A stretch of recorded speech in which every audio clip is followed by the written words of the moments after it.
La tricherie dans notre société est devenue une véritable gangrène, un véritable cancer que l'on retrouve à tous les niveaux, primaire, secondaire, universitaire, dans les grandes écoles et même dans les concours officiels. Alors découvre dans cette vidéo pourquoi tu dois arrêter de tricher et ce sera après le générique.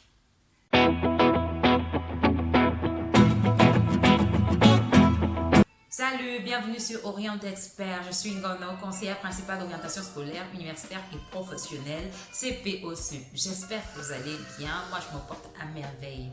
Aujourd'hui, nous allons parler d'un sujet très sensible, de quelque chose qu'on observe dans la plupart, pratiquement tous les établissements scolaires.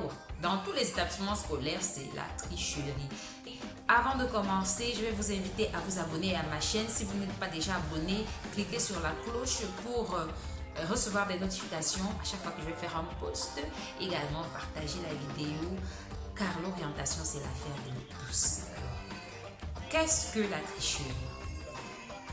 La tricherie, c'est le fait de violer les règles d'un jeu.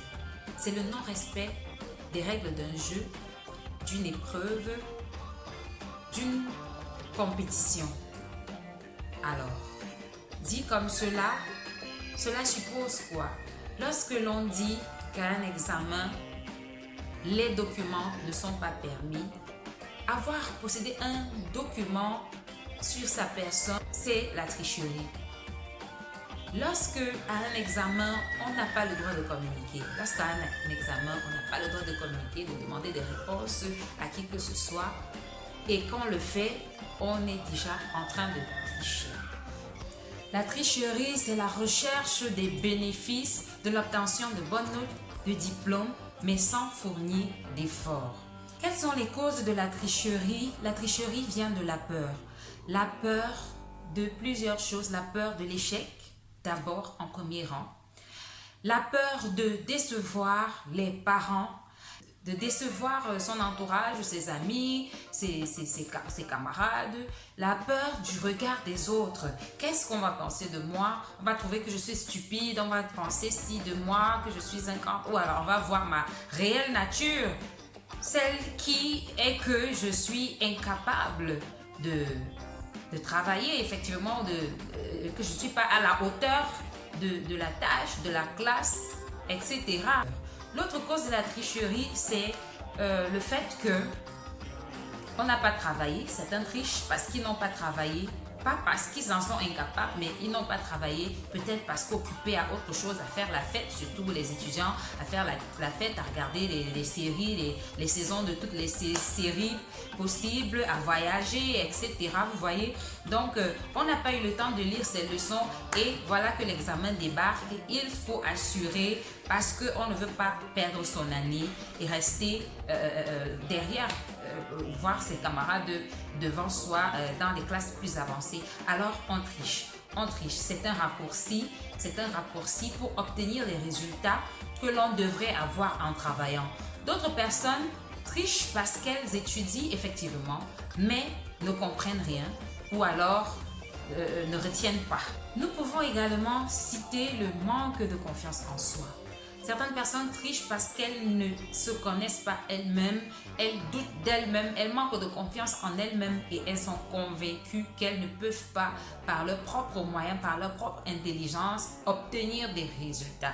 Alors, qu'est-ce qu'elles font? Au lieu de chercher à explorer leur personne, au lieu de chercher à s'affirmer, elles vont tricher pour réussir. Quelles sont les formes de tricherie? Nous avons le travail en commun. Nous avons le fait de copier chez son camarade. Nous avons le fait d'avoir sur soi des documents prohibés par le règlement. Des documents, ça peut être un livre, ça peut être le cahier des cours, ça peut être des feuilles de papier, ça peut être des bouts de papier. La tricherie, c'est le fait de noter sur soi, certaines notes sur les mains, sur les cuisses, les filles, sur les tables bancs. On en a vu certains qui notent sur les tables bancs. Vous voyez, donc voilà, il y a plusieurs formes de tricherie. Il y a également cet autre type de tricherie, celle qu'on appelle les notes sexuellement transmissibles. que l'on trouve fréquemment, surtout à l'université, des jeunes filles qui vont essayer de faire la cour ou alors qui vont sortir avec des enseignants et qui en retour vont vouloir des notes. Ça peut être l'enseignant qui met ses conditions pour donner cette note-là. Ça peut être la fille qui, d'elle-même, fait des avances à l'enseignant parce qu'elle envisage d'obtenir soit les épreuves à l'avance, les traités avant d'aller composer, soit des faveurs lors de la correction. Nous avons les notes sexuellement transmissibles, nous avons les notes monnayées, les notes qui s'achètent. Autre forme de tricherie, nous avons aujourd'hui, avec les téléphones portables, beaucoup passent leur temps lors d'un examen, surtout à l'université.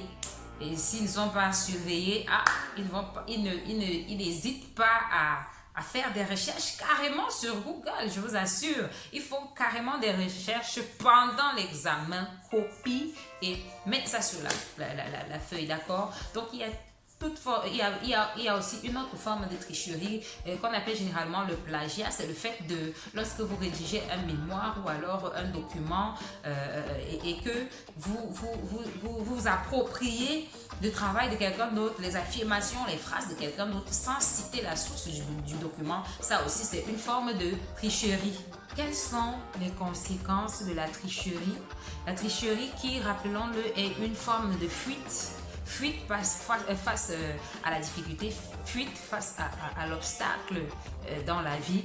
Quelles sont donc ces conséquences? La première conséquence est que pour ceux qui ont une conscience, souvent ils se sentent rongés par un sentiment de culpabilité.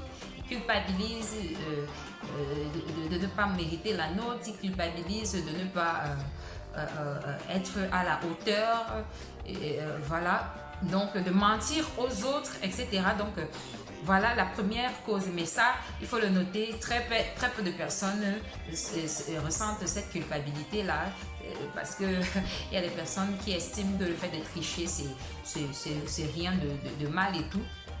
Une autre conséquence de la tricherie, c'est que tes résultats sont biaisés.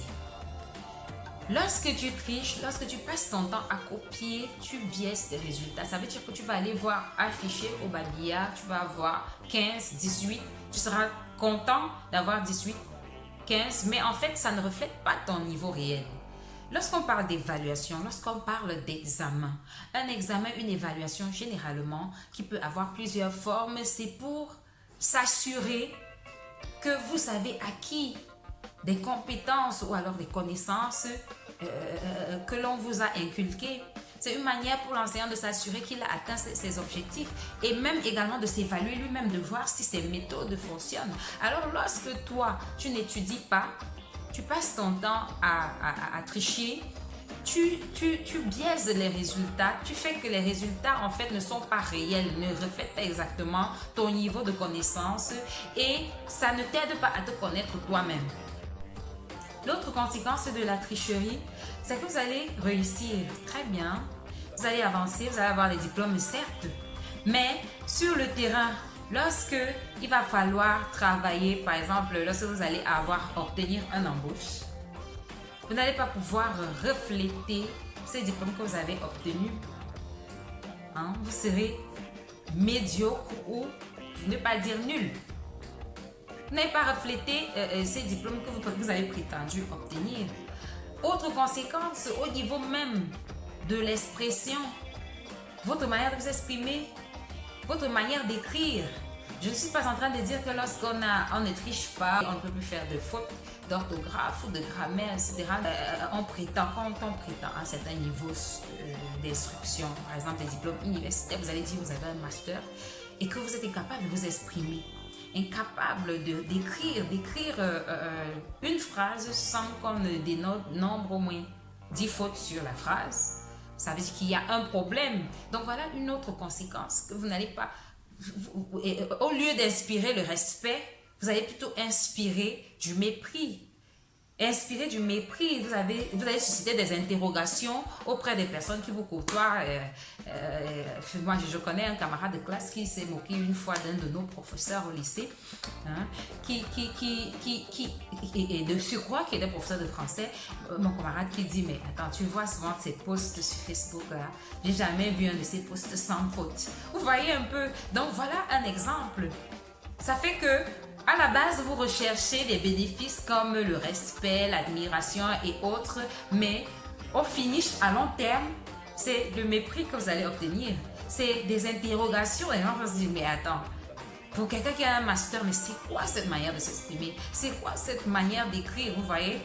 Voilà les conséquences. Et sur le terrain, vous allez être incompétent, vous allez être incapable d'assumer les fonctions que l'on vous aura confiées parce qu'on pensait que vous avez tel ou tel niveau, telles aptitudes. Donc, et ça va se solder par quoi? Par des renvois.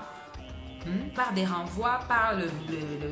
la stagnation sur le plan professionnel. Vous n'avancez pas, vous êtes là sur place parce que tout le monde voit bien que vous ne valez rien, quoi. Tout le monde voit bien que vous ne valez rien. Autre conséquence que nous pouvons relever, c'est votre impact sur la génération à venir, sur les plus jeunes. Vous vous imaginez un enseignant de l'école normale supérieure du Cameroun qui a passé son temps à tricher, qui passe son temps à tricher, qui a payé pour entrer à l'école normale, qui a triché pendant la formation, qui driblait les cours, etc. Et lorsqu'il va arriver sur le terrain, qu'est-ce qu'il pourra bien enseigner à la génération future, aux plus jeunes? Voilà. Et si vous êtes mal formé, si vous êtes incompétent, la conséquence c'est également que vous allez mal former les apprenants et ce sera un engrenage, un cercle vicieux qui sera difficile à dénouer. Autre conséquence de la tricherie, nous avons les conséquences sur le plan pénal. L'article 163 du Code pénal camerounais sanctionne sévèrement la tricherie à un examen officiel. Il s'agit d'une peine d'emprisonnement allant d'1 mois à 3 mois, d'une peine d'amende de 25 000 à 2 millions ou l'une de ces deux peines.